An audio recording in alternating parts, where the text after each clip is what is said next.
Assalamualaikum warahmatullahi wabarakatuh. Izin memperkenalkan diri, nama Nisa Aulia, NPM 2275365.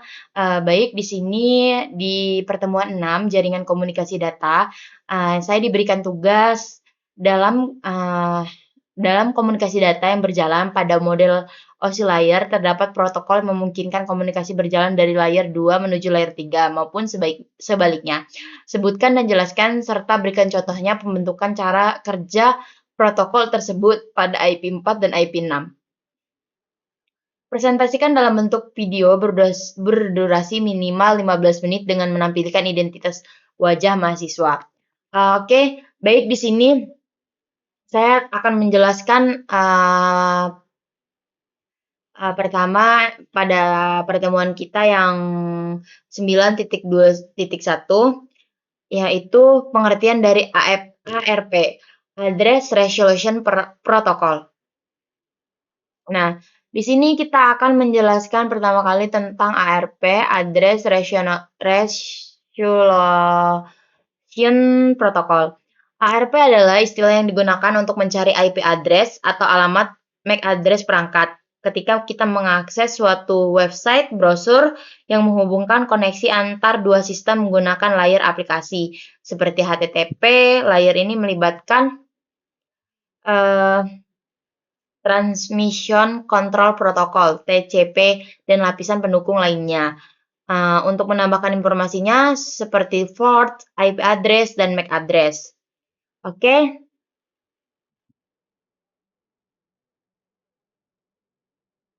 Nah, ARP ini IP Resolution Protocol ini yaitu adalah protokol yang digunakan untuk menemukan MAC address suatu jaringan berdasarkan alamat IP-nya. Nah, fungsi utamanya itu protokol ini adalah merubah IP address 32 bit atau IP 4 menjadi 48 bit yang merupakan alamat IP MAC address.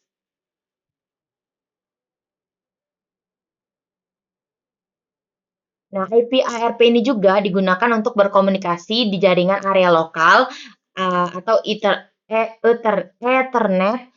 Jaringan ini membutuhkan alamat MAC address pengirim dan penerima sebelum transfer data dilakukan. Nah, adapun dua kelebihan utama menggunakan ARP ini, yang pertama yaitu MAC address bisa dapat secara mudah dan cepat jika sudah mengetahui IP address-nya. Nah, tidak memerlukan konfigurasi rumit pada node akhir karena MAC address bisa ditemukan kapan saja saat dibutuhkan. Oke, selanjutnya bagaimana sih cara kerjanya ARP overview ini atau yang disebut dengan Address Resolution Protocol ini bagaimana cara bekerjanya? Oke.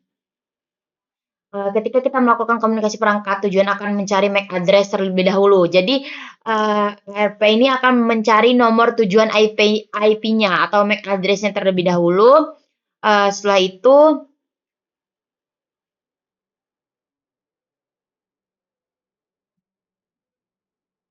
nah, jika alamatnya sudah ada, maka MAC address tersebut nantinya digunakan untuk berkomunikasi.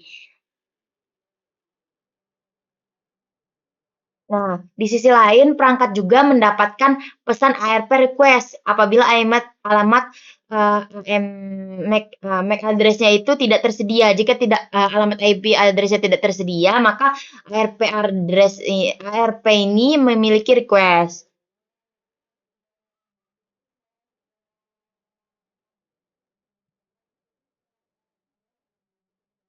Kemudian perangkat sumber akan menyebarkan pesan ARP request ini ke seluruh perangkat yang terhubung dalam jaringan lokal. Jadi ARP request ini tadi akan disebarkan atau akan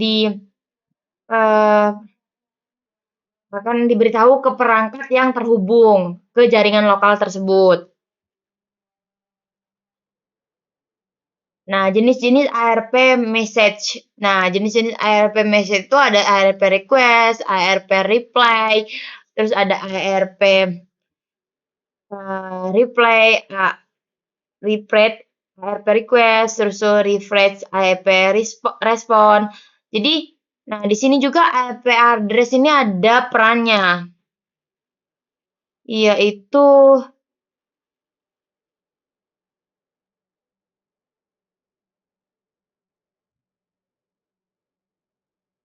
nah, jadi peran penting IP address ini, dia itu bisa berkomunikasi dengan jaringan manapun dan berinteraksi dengan jaringan manapun eh, selama jaringan itu memiliki MAC address. Eh, kita bisa lihat gambar di sini. Nah, gambar yang terhubung ini bisa kita lihat bahwasannya tuh di sini terdapat beberapa IP yang saling berhubungan dan memiliki request. Oke, jadi kesimpulannya itu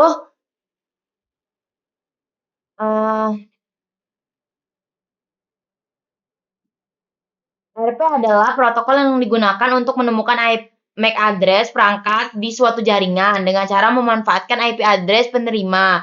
Nah, jadi kesimpulannya itu ARP ini adalah protokol yang digunakan untuk menemukan sebuah alamat MAC address.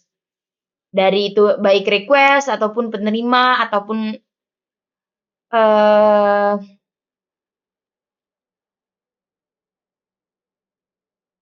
pengguna. Baiklah, sekian video dari saya. Saya akhiri. Wassalamualaikum warahmatullahi wabarakatuh.